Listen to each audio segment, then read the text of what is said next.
Hello and welcome to another episode of the Ampersand Podcast with your host Aubri Oshae, where we examine the ampersands in every situation and circumstance. Where over here, two things can be true at once, and baby, more than likely it's more than two things. Okay, y'all, this is gonna be the season finale. This is gonna be the season finale, okay? Because I ain't recording another podcast, another episode until the new year. And that's going to be that's going to be something I'm going to be really silent about. I'm going to be really silent about it. So to reiterate, this will be the season finale. So next week there will not be an episode. If I feel like it, I might throw y'all something like an overall New Year review. I don't know, but I'm going to have to feel like it. You know, my success with this, I cannot believe I've been doing it this consistently, but I've had to override the way I feel with knowing what I need to do, because discipline is the key to success. And if you have discipline, you're going to have consistency. They say consistency, but we don't often factor in that you got to override your feelings 90% of the time to even be consistent. That's what I'm working on this year. Getting over the way I feel. Because do I feel like recording this right now? Not necessarily. Not necessarily. I don't. But when I got into the groove of doing it, I kind of started getting excited about it. So sometimes you have to move into doing an action so you can feel good about doing an action. Because if you don't do anything, you're not going to feel like doing anything. Does that make any sense? But with all that being said, I be talking a lot. But hopefully one of these days we going to get monetized. One of my goals for the rest of this year is to get like 10 subscribers. I know that sounds like very ambitious, like 10 subscribers. Oh my God, that's so many. How can you 10? Nigga, what? 10? I know, but that's what I want 10 subscribers. In addition to the people that already know me, that subscribe to my page. So I need, and all about like 13 people to be 25 people. I don't know. Hey, 10 in addition to the two people the three. Okay. Like 15 people in all. Okay, but y'all not here to listen to me do math. Y'all here to hear the story. Y'all here to hear the juicy details of what I be going through, ain't you? Y'all ready? I'm going to try my best. Because Aubrey be struggling sometimes to tell a linear story. So I got notes. So if I get off track, just bear with me. I'll come back around and don't judge me. Don't judge me. Judge your mama. Or judge your daddy if he's still in the picture. All right. So let's get down to it. Let's talk about it. All right. So this story time is about the time that I helped a one-night stand move in. And I'm gonna be very honest with y'all. So if you know me personally, I advise you to turn this shit off. Mind your fucking business. You don't know me like that. Shut the fuck up and don't judge me. Shit. All right, let's get into it. So one night, it was a summer night, I believe, and I think it was earlier this year. So really don't judge me. So it was earlier this year. I went out because I was bored. And in where I live, like there's a few like gay clubs and stuff like that. So I was like, I'm going to go out on my own. I'm just going to see what's popping, because none of my friends were doing anything or they were busy or something like that. So I just went out by myself. Ain't nothing wrong with going out by yourself and enjoying a good time, right? So I went to this one club. It was boring. And I was like, man, this shit is whack. And then I was like, it ended up getting late. So I was like, I'm just going to go home. But then I got on the dating app. I got on the app Jacked. And I was like, I'm going to find somebody who around. What's going on in the neighborhood? I know Mr. Rogers got to be up. At least one of his fine ass cousins. So looking through, people hit you up. So I got hit up by this one guy. I don't think he had a profile picture, if I can remember correctly. But I do remember him sending me like a picture of himself. And he was actually a handsome looking dude. I said, okay, who is this? And now he was older. I think in the picture he had like on a hat. And he showed me his like ass, but he was wearing like this blush, like kind of pink tracksuit in the picture. I was like, okay, bet. Like, he look good. And so he sent me a message. He was like, yo, where you at? I said, oh, I'm at so-and-so. The club so-and-so. He was like, oh, I was just there. I'm at home now. Come through and smash. And I was like, come through? Like, where you at? Like, drop the pics, nigga. Where you? So we exchanged pics, like I told you. Saw what he looked. I said, okay, bet. Like, cool. He was like, come, shit, come handle your business. I said, yes, sir, I will be on my way. Now, he was an older guy, and I don't mind older men. I actually appreciate them. As long as you're well groomed and you're taken care of. One thing I cannot stand on a man or a woman is ear hair and nose hair. Baby, that will take me all the way out. Can't take it. And another thing I cannot take is like bad oral hygiene. Can't do it, y'all. Like, if I see plaque and shit between your teeth and them teeth looking any type of, I can't take it. Just write my name in the book above, because baby, I'm out of here. All right. So we meet up. Now, here's the thing. I do not advise people to go to people's houses that they do not know, because that's how a lot of people end up coming up unalive. Okay. So, did I exercise my best judgment in this situation? Hell no.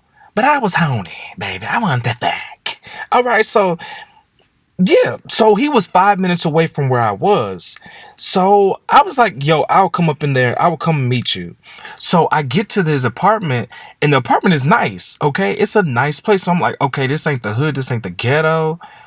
Bet. I could do this. So, I didn't feel as, like, unsafe, but that does not go to say that people can unalive you and dismember you in a 5-star apartment complex just as they can in the hood. So I do not advocate meeting up with people that you do not know at night to have. Okay. But that's our culture. So just stay tuned and shut the fuck up and stop touching me. All right. So we meet up in person. When I see him, he kind of, it's dark in the apartment. And when I come in there, there's like stuff all over the place. And I'm like, what the fuck is going on? So he tells me, oh, I'm moving. I'm about to move to another apartment complex. And I'm just like, okay. But like, he got like, the TV is still up and stuff like that. It's on, it's playing something. His couch is there. It's the place. You can tell by the artifacts around that the place was actually nicely decorated. It's just stuff all over the place. You could tell somebody finna move out or move in, one of the two. So I'm like, okay. So there's like a white couch. It's like a sectional situation, or was it I don't fucking know. And he has like towels and like stuff draped on, or like a sheet or some shit on it. And it's kind of awkward for me because I'm not one to just initiate shit. I'm more of the like the follow through person. So you initiate and I'll follow through, because from my background, and I've experienced like sexual abuse. So I'm not the one to always initiate sex. It's just a comfort thing for me. Like if you want to have sex, I need you to give me the green light, and then I can engage, because I never want to like push past a person's boundaries and make them feel uncomfortable, because I felt uncomfortable before in my past. All right. So I didn't initiate. He did. I'm trying to give you all the play by play because my brain be kind of fuzzy sometimes, but bear with me. So he was wearing a baseball cap, like a blue baseball cap. In his face, he looked a little older than he looked in his pictures. And I'm just like, okay, nigga, not you like low-key trying to catfish me. And I was trying to look under his hat and see his hair, because he looked like he had a lot of hair. And I was like, okay. And he was like maybe a little shorter than me a little bit, but the build didn't look bad or whatever. So, and he kind of looked like just a regular straight dude. He didn't look like an effeminate guy. He was kind of like stocky built, but not fat. I'm trying to give y'all a picture of it. And brown skin. He wasn't ugly. Teeth, nice teeth and shit like that. So, and also, he was like lit. He was drunk than the motherfucker. And I was like, okay, so, okay. So, needless to say, baby, we started getting it in, baby, and I was knocking the Sonic rings, the Sonic the Hedgehog rings out that motherfucker. Baby, I was putting in that work, and I was wrapped up because we wouldn't play no games. I don't even know you, sir. So I definitely had a little condom on. So Trojan, if y'all want to sponsor the Ampersand Podcast, please do. Okay, please do. Magnums, please. So I was knocking the shit out of that motherfucker. Alright?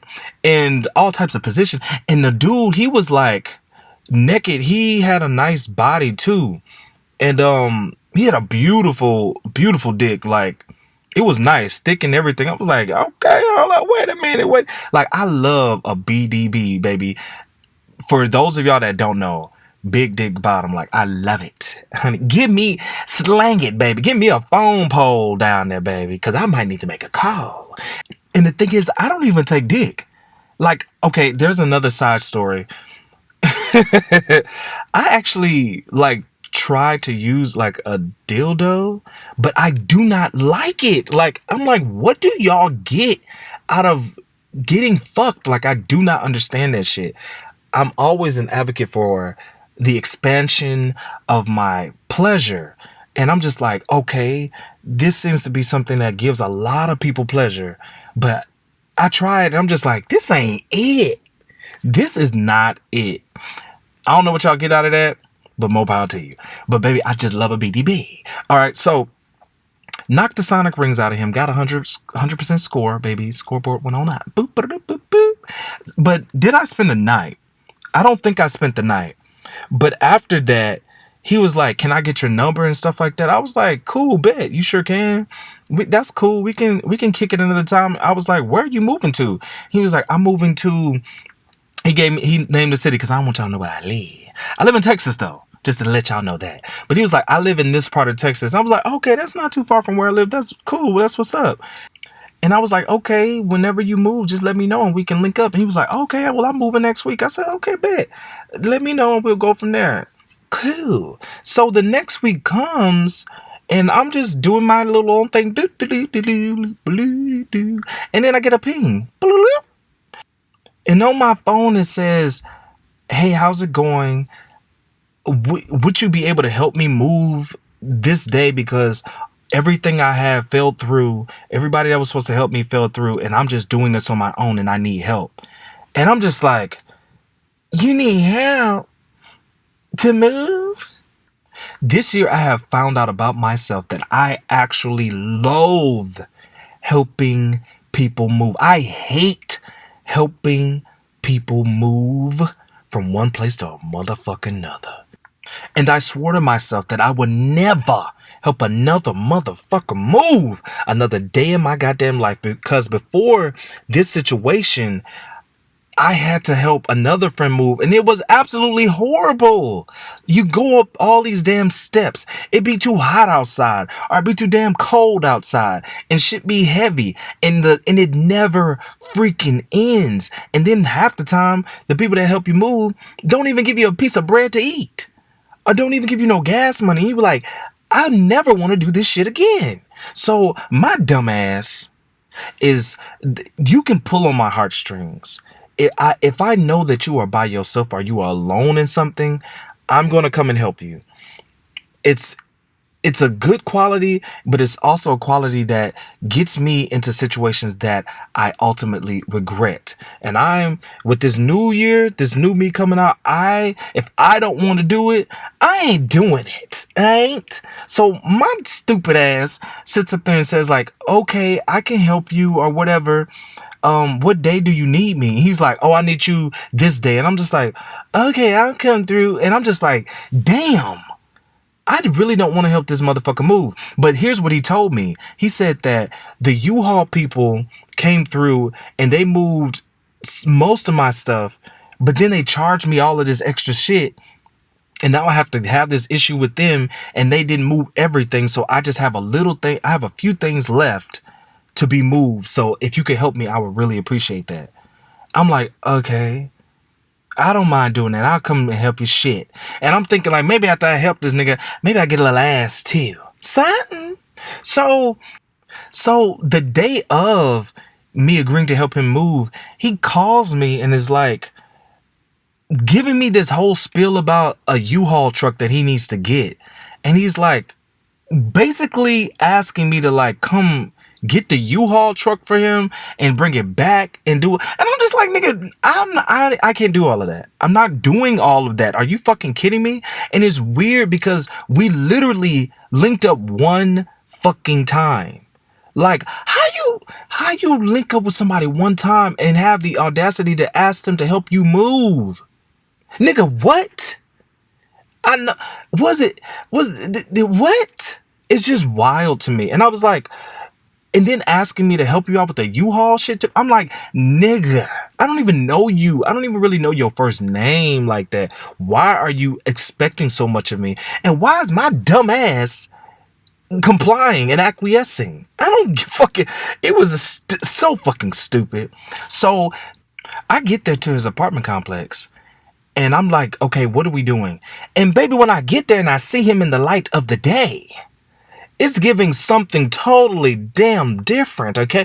So picture the man that we met the other night. Snapback on, like, looked fine. Body was cool.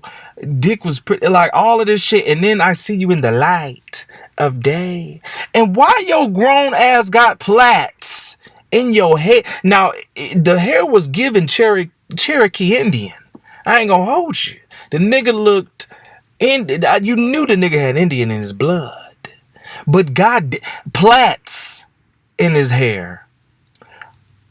The face was kind of old looking, but he wasn't ugly, but he was just like, it wasn't giving what it was supposed to give. And I'm just like, nigga, this ain't what I saw the other night. Like, what the fuck did I get myself into? You're not even that cute, nigga. What? Baby, I was so disappointed in myself when I got there. I was like, nigga, what do you need me to move? Put it on the bag. Put everything in the bag and let's get the fuck over with this shit because I'm ready to go. So I get there. Shit is all over the place. I'm like, God, how much shit did the U-Haul people move? And I was like, this makes no sense. So he has a U-Haul downstairs, like, by like the big opening gates or some bullshit like that. Downstairs, you got to go to the basement to get to this. You got to take an elevator down. It was a lot. So we carrying all this heavy shit, all these art pieces and tabletops and shits and bags of clothes, like garbage bags of clothes that are... I'm like, have y'all ever helped somebody move and then you got mad at them for having so much shit? Like, why the fuck do you have this? Throw it the fuck away. We're not taking this. I'm not touching another fucking thing. Like, why as one person do you have so much shit? So I was irritated to say the least, but I tried to like hold my composure because baby, I fucking hate helping motherfuckers move. So we're moving all this shit. I ended up scraping my fucking shin because one of his sharp ass tables hurt the fuck out of me. I'm just like, what the fuck? And I'm annoyed, bleeding, low-key hungry, and then it's getting late. So we move all of this shit, all these glass mirrors and all this heavy shit into the service elevator, go all the way down, load up his goddamn U-Haul with all of this shit. like TVs, and the U-Haul is packed to fucking capacity. Okay, and I'm just like, what the fuck did I get myself into?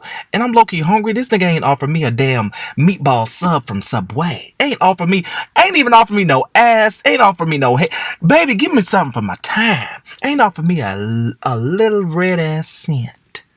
And I'm just like, ew. What did I get myself into? Now, keep in mind, even though I am an entertainer by trade, it is hard for me to disguise the way I naturally feel a lot of the times. A lot of times it's going to show on my face, whether I want it or not. So we were in a service elevator, like sending down the last piece of luggage or whatever the fuck he had. And he finally was like, thank you for helping me. I know you're tired. He was like, are you mad? I was like, no, I'm tired. I just want to get this shit over with. Like, I didn't say I just want to get this shit over with, but I just said, I'm tired. I'm ready to go home. I just want this to I want us to be done. And so he was like, I'm a hook you up when we get to the house, when we finish moving. I said, okay, fine. Well, niggas, service me. Shit, I've been moving all this shit.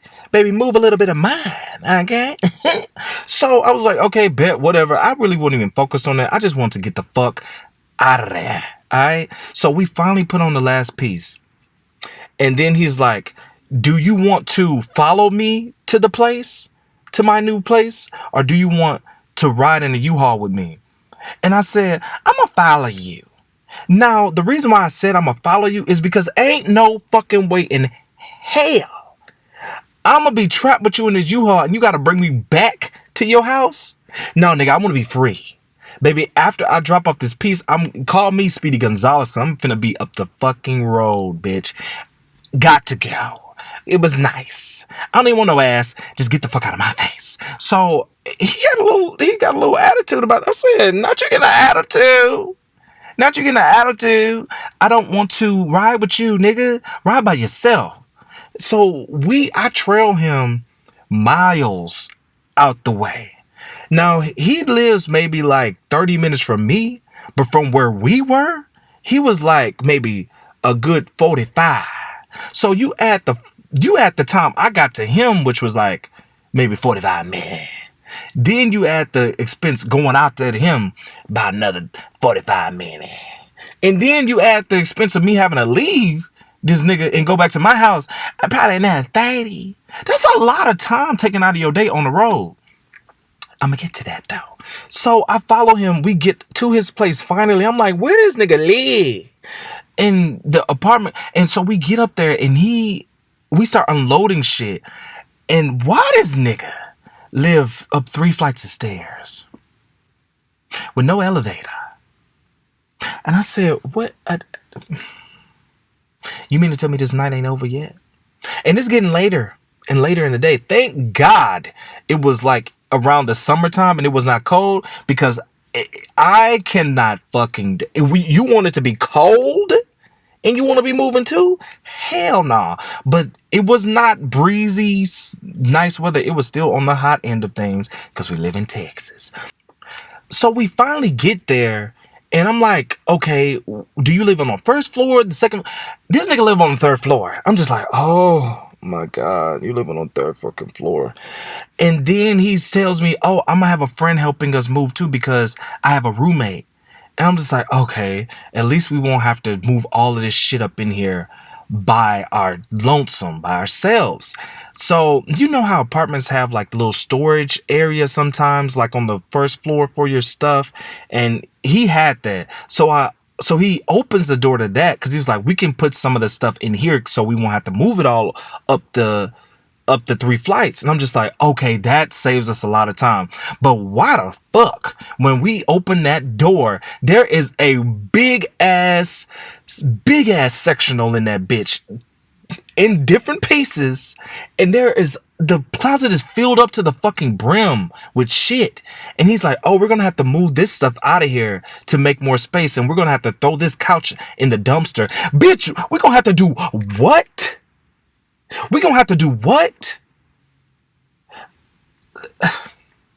When I tell you, I will never help a motherfucker move again. So we take these big ass couches, these from the sectional, out of this closet, this little ass storage unit, move him out. Then we move everything back in there. And why do I feel like this nigga had a popcorn maker in there? I'm like, nigga, what are you doing with a popcorn maker, like a movie theater, like tall ass popcorn machine? Bitch, what is really going on with you? Like, it's not making no, throw this shit out too. God damn it. Like, it was giving too much, bro. I was like, I cannot take this shit. So we move everything out. We move certain things in. And lo and behold, his roommate comes in, pulls up, and comes through. And I'm just like, God damn. Why does your roommate look better than you? I'm dealing with Platty McGee. I'm dealing with Sealy from The Color Purple. And you got this nigga over here. He looks good. He looks better than you. I'm just like, damn. And that shit is annoying. Have you ever been with somebody and you not really with them? But then when somebody else pulls up or their friend pulls up, they kind of increase the like bays that they say. And yo, thank you for that, babe. Like, I'm like, babe, I'm not your babe, nigga. I just met you. I want to fuck your friend. What's your friend got going on? But they kind of mark their territory with you, even though y'all just met, even though y'all just fucked. And I'm just like, I'm not with you though. I want to talk to your friend. Like, it was just like, damn. I'm like, God, why do I always have to get the ugly friend? That shit is annoying as fuck to me. I really wish I wasn't built like that, but it's annoying. Okay. So his friend comes in, and you know how when a nigga, like, you meet a guy and you shake hands and you might think he's attractive, but he kind of like gives you the cue that he ain't interested in you because he will not really make eye contact with you when you say hello. That was giving that. I was like, okay, nigga, you're fine, but like, pause for the fucking cause, bro. But turns out he had a boyfriend, so I see why he was giving me that energy. But he was still fine though. I was like, damn. So I just help move. I focus on doing what I gotta do, and we end up moving all of this shit up these stairs, and he's helping us too.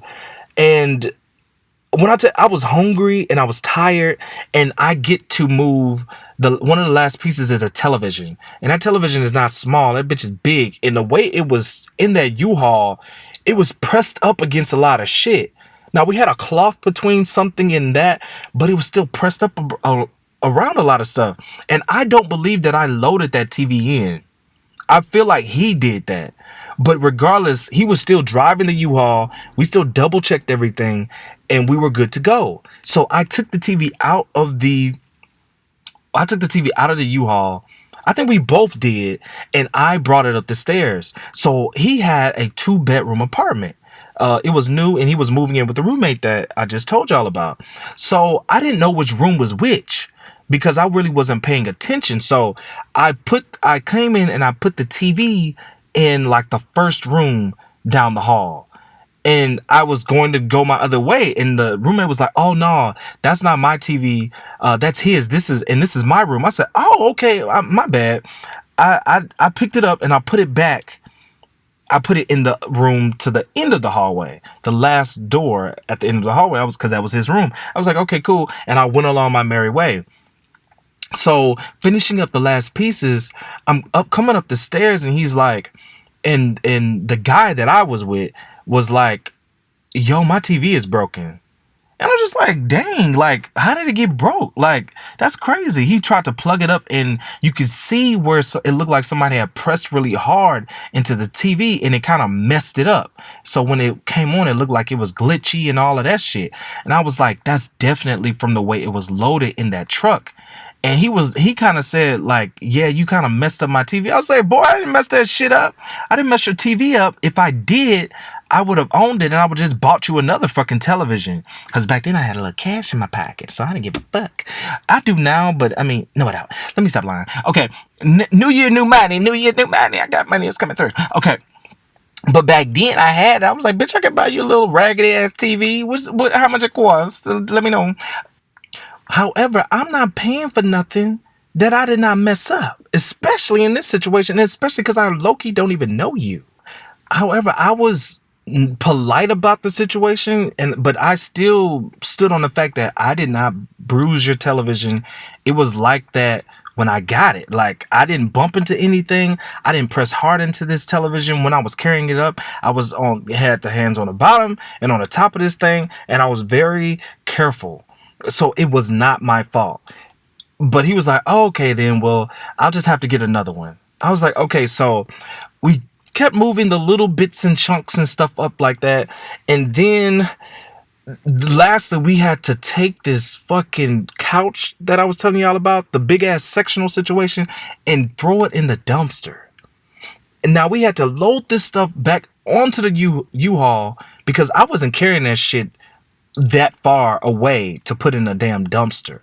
So we had to put the shit back on the U-Haul, drive up there, and throw the couch in there. We had to do that in 2 trips. And that was the last fucking thing that we had to do. And I was like, thank God that this is over. Now, I think I went out there to help him at around 6 o'clock. And I don't think we ended until like 11 or 12 that night. I was like, I am fucking over this shit.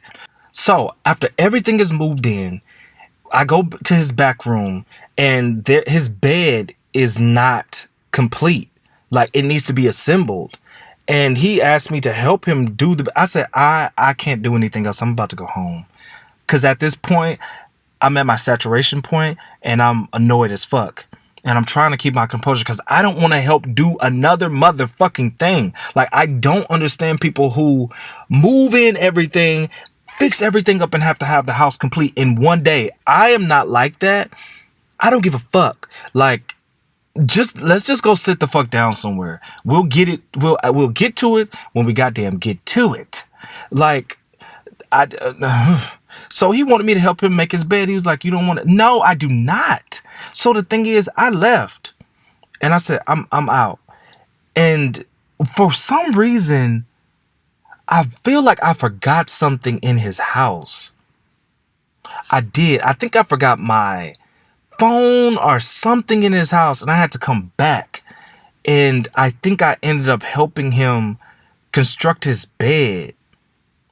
And I was like, oh fuck, I guess I'll just help you do this. And then I was out. And I said, I'm going home. I'm not staying with you. I'm tired. I can't believe I did that much.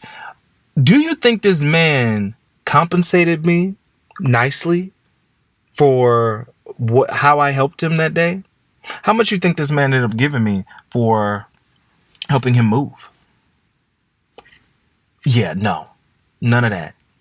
He ended up giving me $25.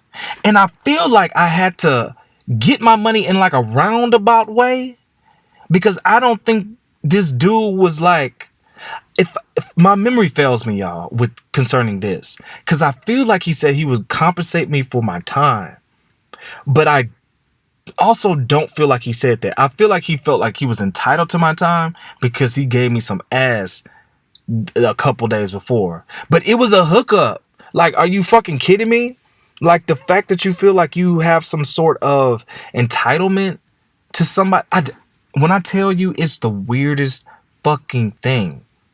Now, you might be like, why did he feel so inclined to even ask you some shit like that?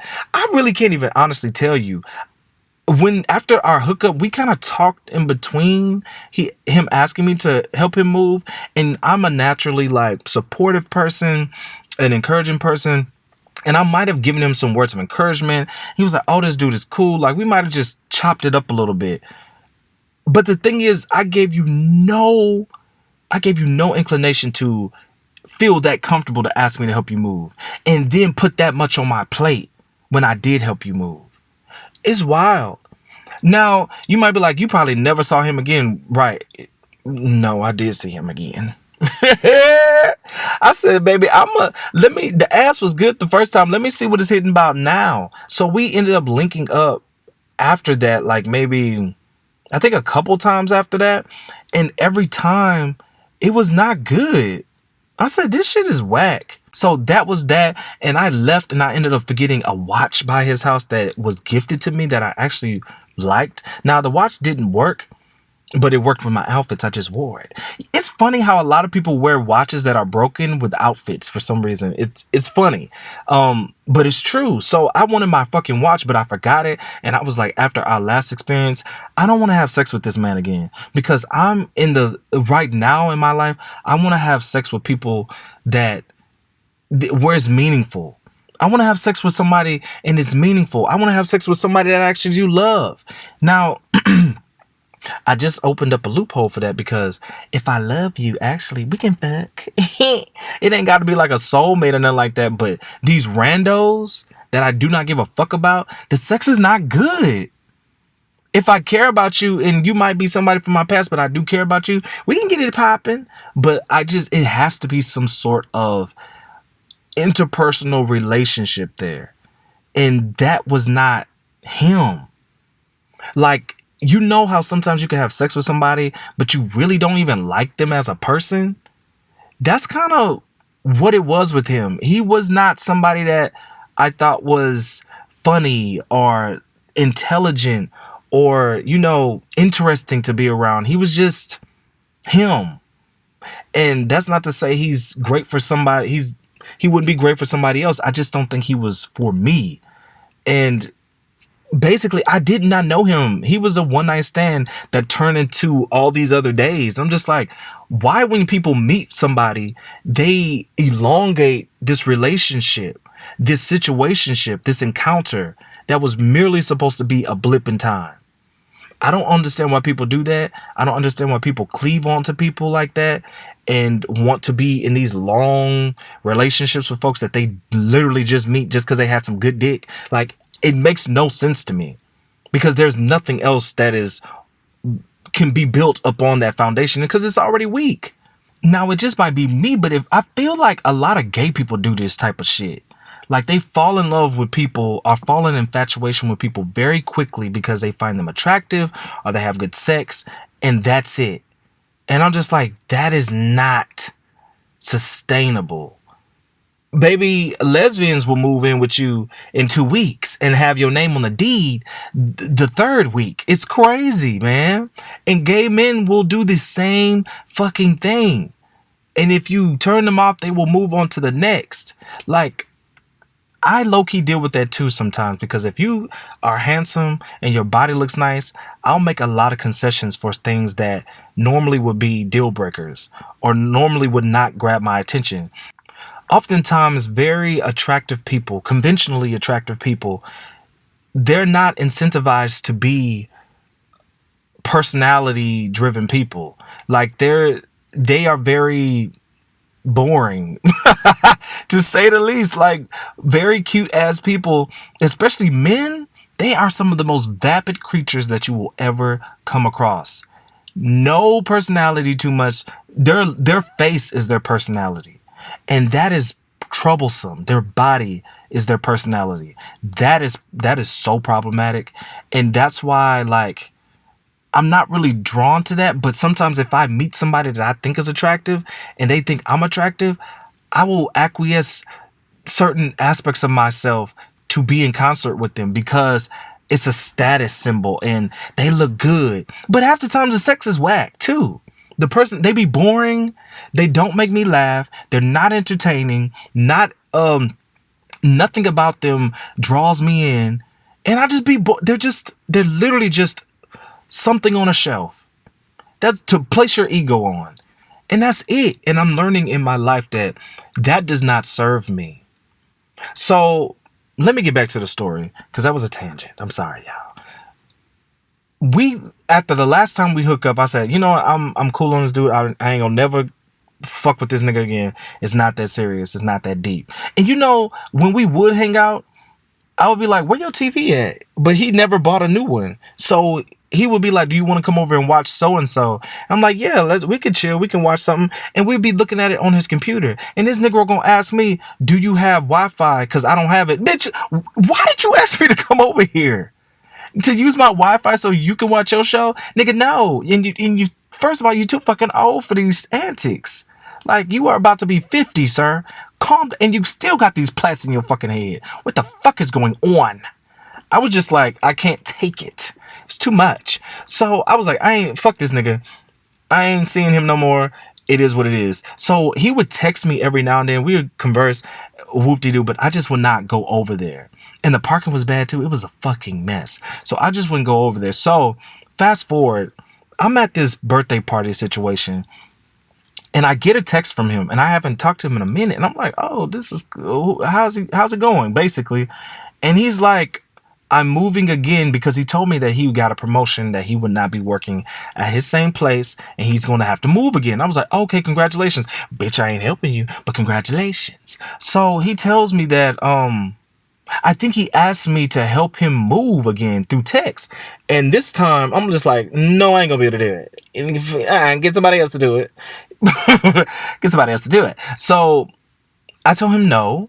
And then he tells me, like, well, can you contribute at least $200 to help me get a U-Haul? And I said,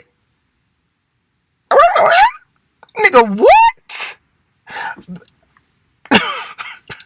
By the look on my face at that party, somebody would have thought somebody passed away. Because I was like, ¿por qué? Comida la escuela lo es nombre la U-Haul? Bitch, what? You 200? Where you get $200 from? And I said, this is what I said. I said, if I had it, I would give it. I would help you out, because he said he was short. He said he was short $200 for moving. I said, if I had it, I would help you out. But I do not have it, so I cannot do that. And he was like, well, I would feel like you would want to do that since you did break my TV. Nigga, what? Baby? By the look on my face, you would have thought I just found out I had an STD. Because I'm like, what the fuck is this shit? Oh, ¿por qué? La escuela, los nombres, las matemáticas. Because it's not, if 1 + 1 = 2, and 2 + 2 = 4, what the fuck is this shit? Because I'm confused. La confusa lo, how you say, lo que. Okay, let me stop. I said, bro, I did not break your TV, first of all. And I don't appreciate you asking me to pay for your television in this type of manner. I wish you would have actually just come out and said what you wanted to say.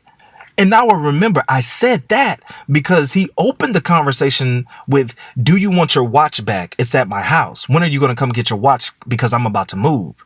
That's how he opened that. You know my brain. So that's why I was like, I'm offended that you would even ask me for this, because first of all, I did not break your TV. And second of all, if you wanted $200 to buy a fucking TV, why didn't you just say that shit? You masking it in, I need $200 to help me. Like, nigga, what? Can you contribute $200 to at least pay for a new TV? No, I cannot.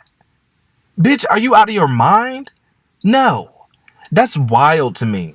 So then this Negro says, you did break my TV because my friend told me, the roommate, that you tried to hide the fact that you broke it by putting the TV in his room. Nigga, what? Nigga,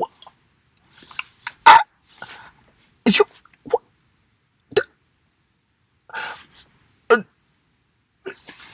When I tell you, speechless. I tried to, what? And I said, okay, to know Aubrey is to know that I don't get down like that. I don't operate in mendacity. Not like that, baby. Not like that. That ain't even a part of my character to hide a whole TV that I broke by putting it in another motherfucker's room. I'm like, you obviously don't know me. And I said, that is totally asinine. That is not true. I never put that TV in that other room because of that. I never did that. No, I'm not accepting that shit. That's some bullshit.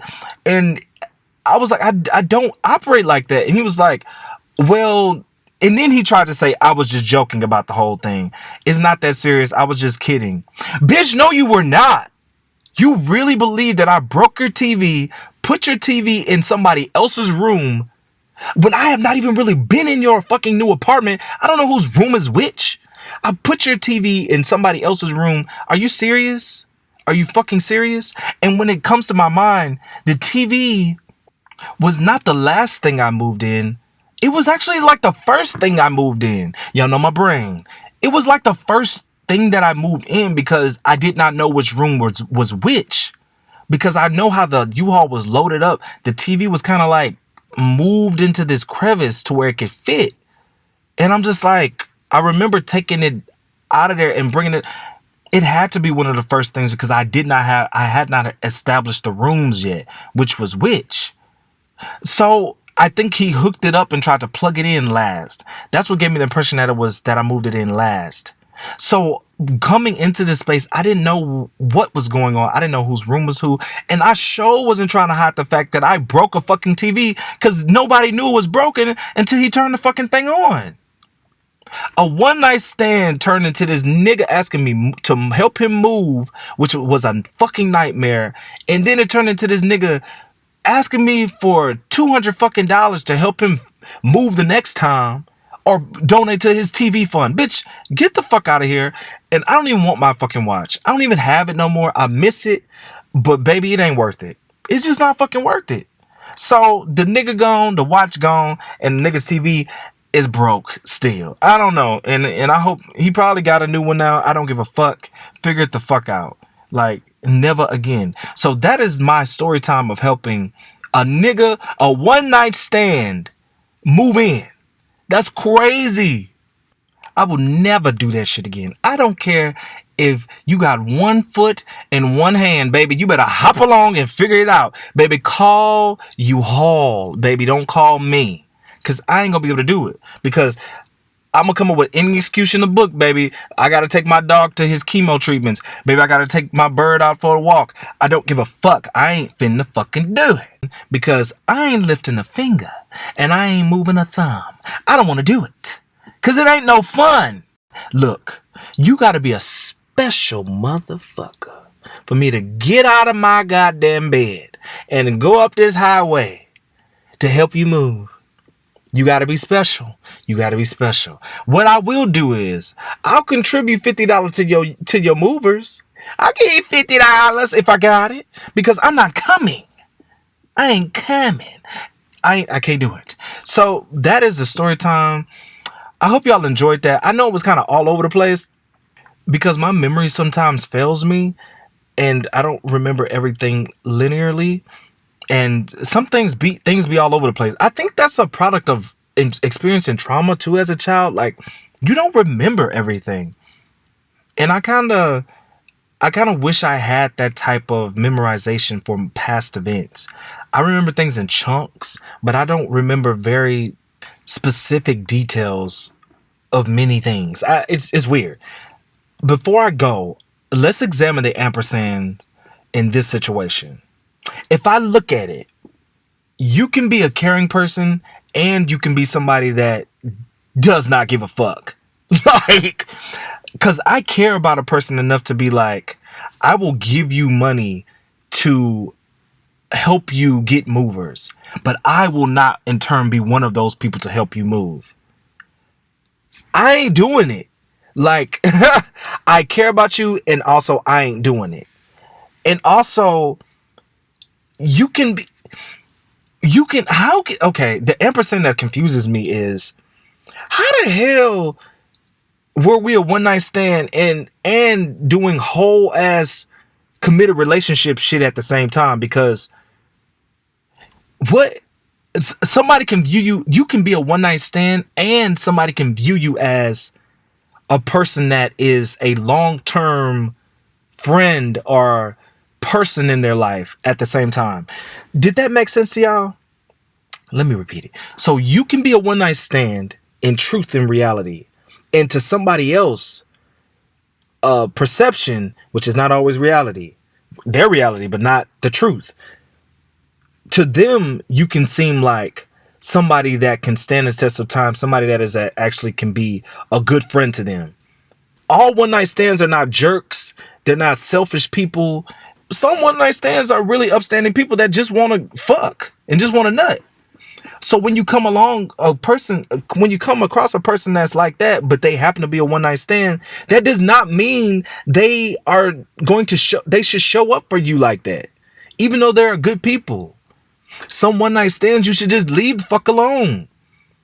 And then I'm learning too, stop doing shit out of guilt. Like, there was something about that situation that made me say yes, because I felt like he was alone. But the thing is, if you did not know me, if you never met me a day in my life, who would you have called on? A lot of times people just use you because you are accessible. You are an option. You are not the last option. And you got to really recognize that shit in your life when people are coming at you with the bullshit. Because honestly, I never should have allowed that boundary to be crossed. We fucked. We are not friends. So you have no place to ask me to do this type of situation, to help you out in this manner. This is reserved for friends. It's reserved for family. It's reserved for people who are hired for you. Me, I should have never been inserted in that area. I should have never did it. Furthermore, I should have said, if I'm going to come and help you, I'm going to need this much in gas to come get you. But I felt like, oh, I fucked you. Like, I kind of felt some type of indebtment to him, or indebted to him in some type of way. I was like, well, I guess I can help you. Trying to be a nice person. Nice don't get you nowhere. Kindness gets you everywhere. Kindness acknowledges and honors your boundaries. Being nice is nothing but ego driven. It's people pleasing, trying to make everybody like. Ain't no power in that. It ain't nothing but oppression in that shit. No, I should have been kind and should have been like, I sympathize with you, but I won't be able to do it. And that is a complete sentence. I won't be able to do it. I'm sorry. And I am sorry. I wish you had this to do this. I wish you didn't have to ask me. I'm sorry because you had to ask me. I'm sorry to tell you no. I really am sorry that I have to tell you no. But being sorry does not make me want to make a different decision. I can feel bad. Oh man, I hate that you had to ask me. I really do. That's the truth. I hate that you had to ask me. Because I'm going to tell you, no, baby, I'm not a choice. He would have found somebody else, or he would have got his little ass up there and did it himself with them plaits in his head. I'm telling y'all, examine the ampersands in every situation and circumstance, and it will often give you clarity for the next move that you should make, or how you should move in this situation. Like, I am purging myself of the need to be liked, of the need to be seen as an altruistic person. I'm purging myself of that because it ain't no power in that. It ain't no leadership in that. You cannot be a diplomat in every situation. You cannot be congenial in every situation. Everybody is not going to like you at all times. But that is necessary to chart your life in the way in which you want to chart it. Because that wasted so much time out of my day. That gave me so much grief that ended up injuring my shin, bruising me at the same. So many things. Just because I said yes instead of saying no, that doesn't work for me. No, I think this is inappropriate. No, thank you. I won't be available. Just that simple. But people will use you. They will use you if you allow them to. Because people out here ain't got no damn boundaries. They don't have no conception of boundaries. They ain't got none. They ain't got none.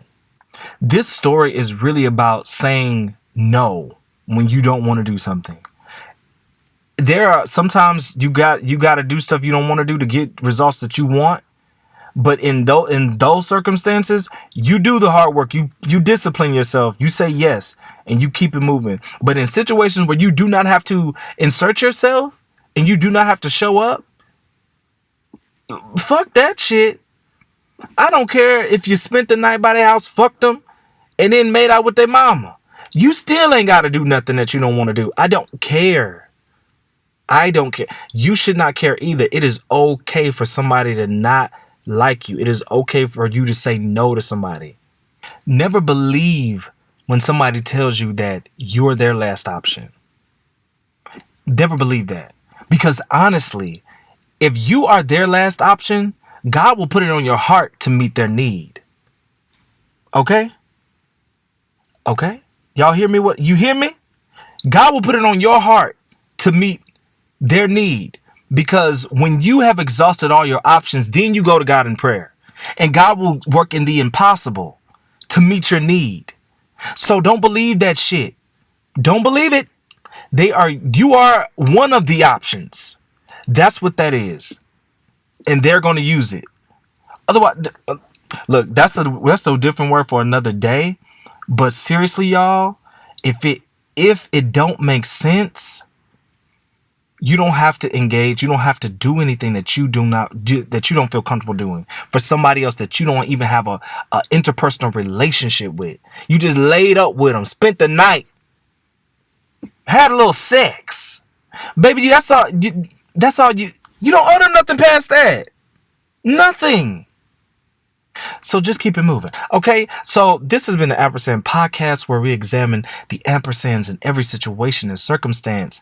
And I hope that y'all enjoyed this episode. I know I done ended this thing about 5 fucking times. But y'all, it's the new year. This is the season finale. I might give y'all another episode, but it will be bonus content. It'll be bonus. I'm also going to come through with another Ask Aubrey episode this before the year ends. And I just want y'all to have a good, prosperous year. When I tell you people are leaving this earth in droves and the year ain't even up yet, you don't know if you got tomorrow. I don't know if I have tomorrow. I don't even live like I know that I'll be here next week. I don't even live like that. I live like it's my last day considering tomorrow. I don't live like it's my last day knowing what I'm going to do tomorrow. I don't live like that. That's living on the edge to me, because I don't know if I'll make it even to the next hour. My life is totally in the Creator's hands, because where we living at and how the world is turning today, things are very strange. And every day something comes out of somebody passing away, and I'm like, can we all make it to the end of the year, please? Can we get to 2023? I might have to do a bonus episode to see how y'all feel about the new year, because I am optimistic and yet reticent. I don't know how to explain it. It's very weird. There's an ampersand in that situation. But we are cracking the hour on this episode. Should we talk for one more minute until we get to the hour? I guess I could drag it. No, I ain't gonna drag it for y'all. But yes, I'm gonna end this before the hour comes. And I hope that y'all have a blessed day, a blessed weekend, a blessed night. And hug your loved ones and tell them that you care for them and that you love them, because you don't know if they will be here tomorrow. And also to all the families that are experiencing this holiday season alone, my heart goes out to you. Listen to some of these episodes. Maybe it can bring a laughter to you and bring a smile on your face, because we got to laugh. We got to share the love. If you don't know, now you know. Aubrey loves you. I care about you. I really do. But I ain't helping you move. I don't give a fuck. All right? Yay, y'all. Okay, so y'all have a good day. Yes, y'all doing this. Tabitha Brown. Remember, don't I go know you fucking lying. Tabitha, get the fuck. Okay. Tabitha! I'm going. Shit! Bye, y'all. God damn it. Y'all have a good day.